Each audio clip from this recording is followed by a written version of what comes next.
أعزائي المشاهدين، أهلا بكم في ميديا غمر. معنا الآن أستاذ هاني عبادة، وسؤاله عن اللبس الذي حدث أثناء تغطية محاكمة الدكتور محمد مرسي الرئيس المعزول. أستاذ هاني، حصل لبس كتير جدا خاصة في الرأي العام في ميديا غمر هنا عن كونك أحد المدعين.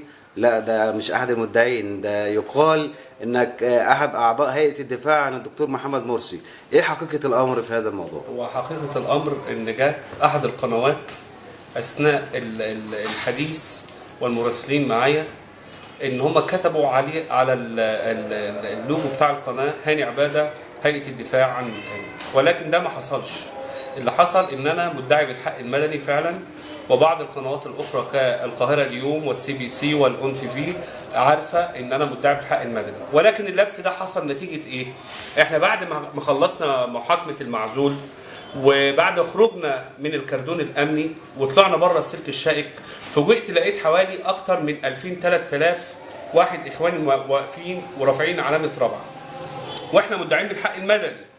فاثناء التصوير نفسه جم بعض الاشخاص، ابص الاقيهم ورايا وقفوا ورايا ورفعوا علامه رابعه وما شابه ذلك، ولك ان تتخيل كميه التهديد اللي احنا لقيناها.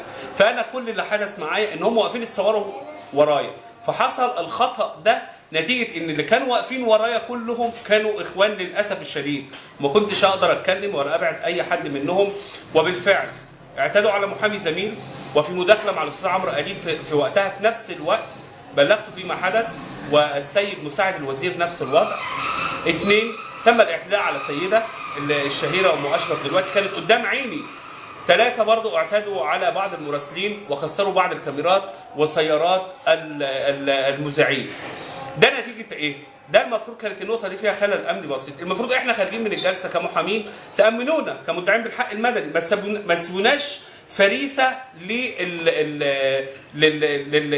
لأنصار المعزول والإخوان، وأن لديهم أساسا هم طبيعتهم طبيعة عدوانية.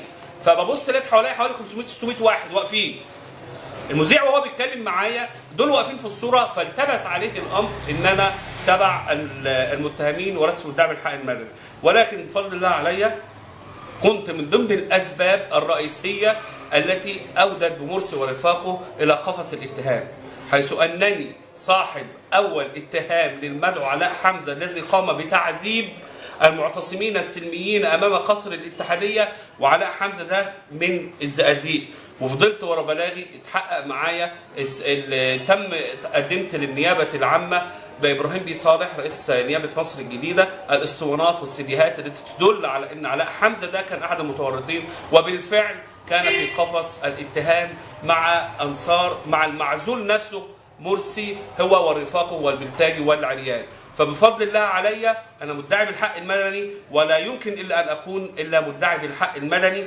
وبعض الجرايد الوطن جابتني، الشروق كانت اتكلمت عني، اليوم السابع اتكلم عني، وبرضه حصل لبس في احد القنوات. اتصلت بيهم فورا، غيروا اللوجو وكتبوا الاستاذ هاني عباده المدعي بالحق المدني. ويشرفني ان انا اكون مدعي بالحق المدني، ولا يشرفني ان اقف بجوار الاخوان في اي موقف ايا كان.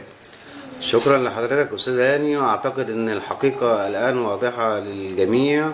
كنتم مع ميديا غمر.